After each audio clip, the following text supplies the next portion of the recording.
Segera akan Anda ikuti Kojah Sastra bersama saya Ribut Ahwandi.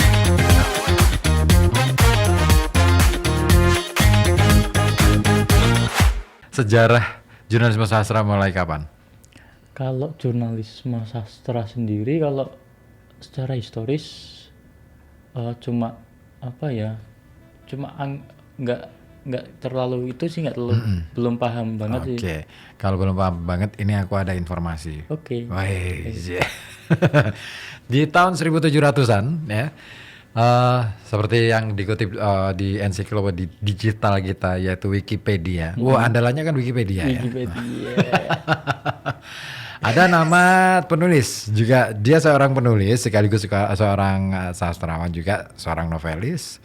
Orang-orang lebih banyak mengenalnya dia sebagai novelis, namanya adalah Ernest Hemingway. Oh, Ernest Hemingway.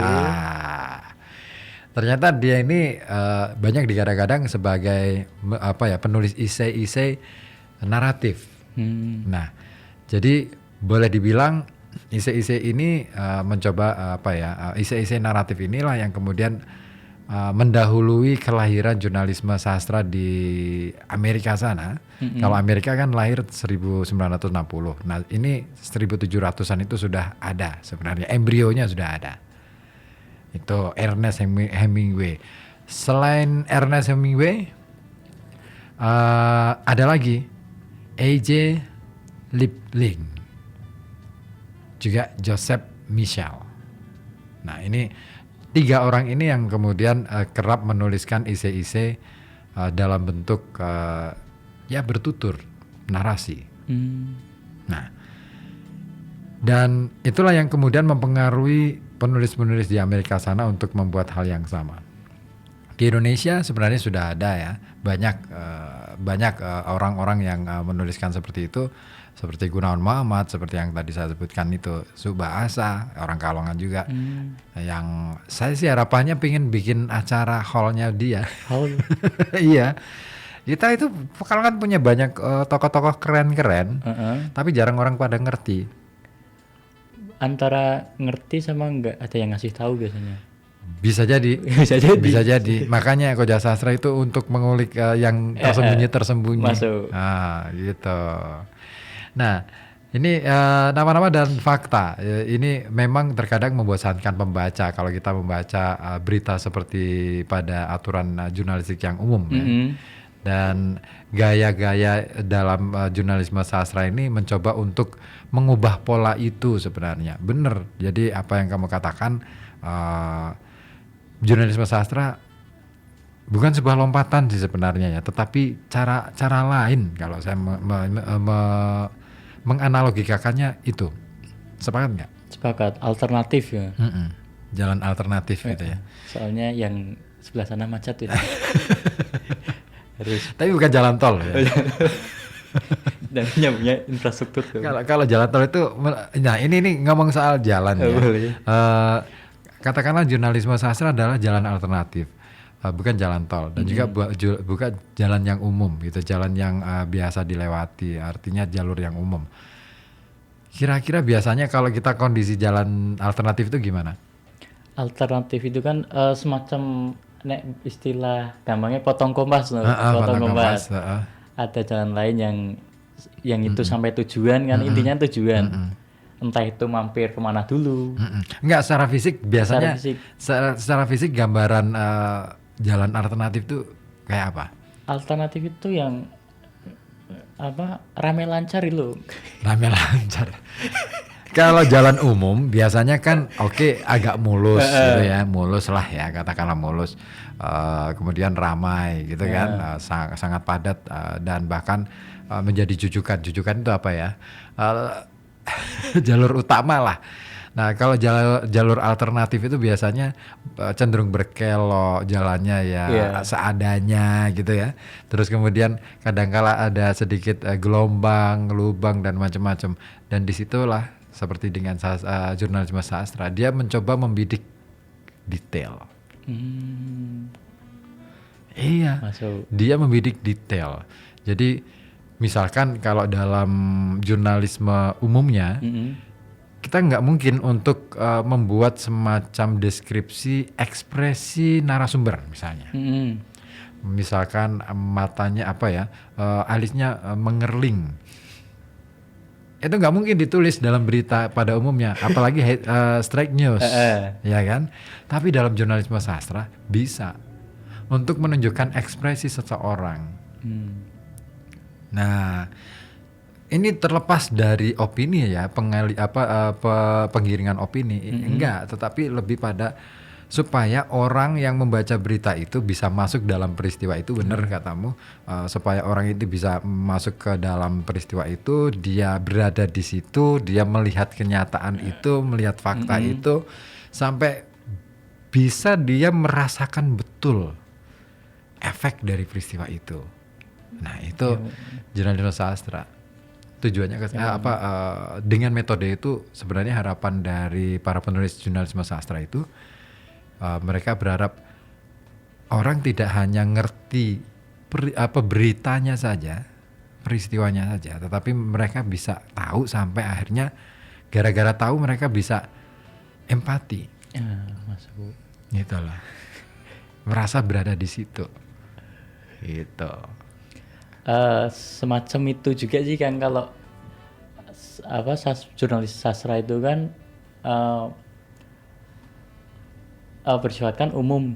Umum itu kan tidak melulu tentang seperti jurnalis pada umumnya yang ada bagian kolom lah, terus tajuk-tajuk inilah. Mereka kan bergeraknya bebas, lebih leluasa.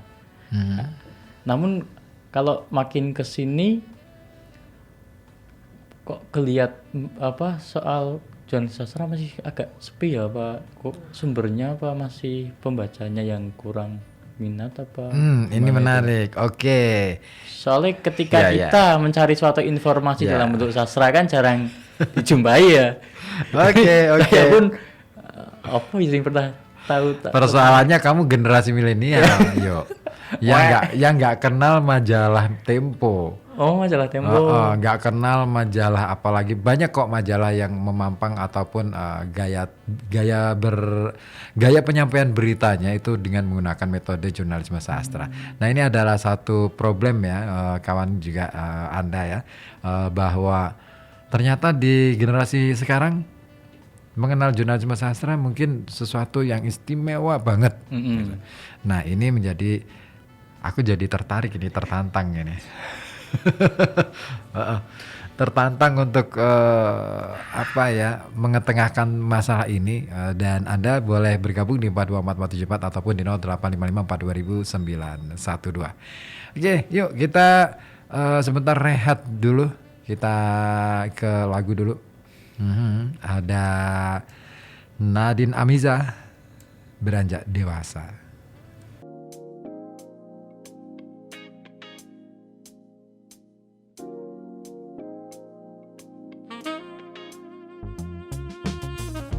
Ya, sudah pukul 8 malam lewat 10 menit dan Koja Sastra masih bersama Anda. Saya masih bersama Anda juga untuk mengawal perjalanan Koja Sastra. Ya, cuaca memang hari ini agak kurang menentu ya. Suaraku langsung balik. Iya, dan Anda harus, ya kita semua ya harus pintar-pintar untuk jaga diri, jaga kesehatan, dan juga ya yang paling penting adalah terus berusaha untuk patuhi protokol kesehatan demi kita semua gitu.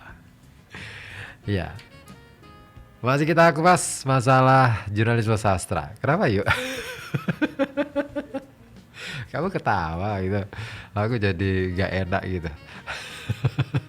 Oke, jurnalisme sastra ini kalau di Indonesia ini ternyata baru mengemuka istilah itu pada tahun 2000-an. Orang yang mengenalkan istilah ini ya, meskipun sebenarnya itu sudah menjadi praktek ya, dalam jurnalistik. Orang yang mengenalkan istilah itu adalah Andreas. Tahu mesti, kalau anak pers harus tahu. Orang Tempo dia, Andreas Harsono. Yang nulis agama saya adalah jurnalisme. Iya. Nah, Dia membawa istilah itu dari hasil belajarnya di Boston, dan dia bertekad mewujudkan sebuah cita-cita membangun sebuah wadah untuk sejenis pelaporan yang panjang, mendalam, dan mengasihkan untuk dibaca. Nah, dari situlah kemudian dia mendirikan majalah Pantau. Pantau tahu ya? Nah, saya juga ikut. Nah, di Pantau ini mengusung tulisan-tulisan panjang bahkan lebih dari 7.000 halaman. Sebagian dari tulisan yang diterbitkan Pantau ini kelak dibukukan dalam jurnalisme sastrawi. Nah, dalam pengantar tersebut, buku tersebut ya, yang ditulis oleh Andreas Sarsono, ini menguraikan bahwa beberapa elemen penciri jurnalisme sastra, diantaranya adalah fakta, jadi faktual, tidak boleh ditambah-tambah, gitu, harus setia dengan fakta. Terus kemudian kedua adalah karakter. Nah, ini sama dengan sastra kan, ada karakter. Nah, terus konflik gitu. Terus yang keempat perjalanan waktu. Perjalanan waktu itu berarti kita memang ketika menuliskan sebuah berita atau laporan panjang ini tidak. Nah, dengan ada perjalanan waktu sebenarnya kita jadi tahu bahwa penelusuran dalam teknik penulisan jurnalisme sastra ini tidak hanya sehari, tidak hanya 1 jam. Bisa berbulan-bulan, bisa bertahun-tahun. Riset. Investigasi tuh. Bukan, beda lagi. Kalau investigasi kan main ini kan, sembunyi-sembunyi gitu kan. Oh, sembunyi. Kalau ini perjalanan waktu itu dia harus istilahnya harus sampai tuntas. Harus sampai tuntas. Ya tidak ingin ngomong bahwa ini lebih dari in-depth report, tapi ini lebih pada bagaimana dia sampai menemukan informasi yang lengkap sehingga ketika dia seseorang yang akan menuliskan berita dengan metode jurnalisme sastra ini, dia tahu bagaimana cara menuliskannya dengan tepat. Dan dari waktu ke waktu itu benar-benar diikuti, seperti itu. Terus elemen yang kelima adalah akses, kedekatan dengan sumber. Penting. Sangat penting kedekatan dengan sumber. Tidak hanya kepada orang-orang penting ya, orang-orang yang tidak penting pun juga penting. Terus emosi. Nah, emosi ini menjadi sesuatu yang menarik. Sama, ada kemungkinan seorang jurnalis ketika menuliskan karya jurnalisme sastra, dia bisa tidak kemudian ngomong bahwa si amarah gitu, tapi untuk bisa menunjukkan kemarahannya itu bisa dengan katakanlah saat diwawancara narasumber ini membanting gelas misalnya, nah sampai hancur berkeping-keping gitu, misalkan sampai gelasnya remek atau bagaimana gitu. Nah itu kan itu bisa menandai gitu loh, itu bisa menandai. Membanting dengan menyenggol nggak sengaja terus jatuh kan beda jauh.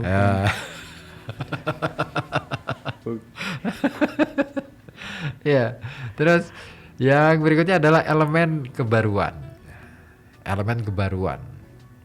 Nah, apa yang baru? Ya, news kan memang baru. Sesuatu yang baru, sesuatu yang bukan berbeda ya, bukan juga yang sama sekali tidak ada, tetapi itu tidak selalu peristiwa-peristiwa ini yang dituliskan itu adalah peristiwa-peristiwa yang benar-benar up to date gitu. Nah, ketujuh unsur ini bisa terfasilitasi dalam beberapa artikel yang dimuat di Pantau.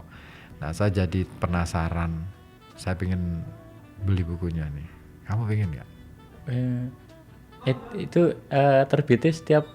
Enggak, ini buku. Oh, buku udah dibuka. Iya. Kalau aku punyanya yang dari Pantau itu yang jurnalisme radio. Wah, wow, mentang-mentang anak radio. Mantau. Oke. Masuk list itu Kang. Iya dong. Tapi oke, dari 7 unsur itu, Mm-mm. kalau menurutmu gimana?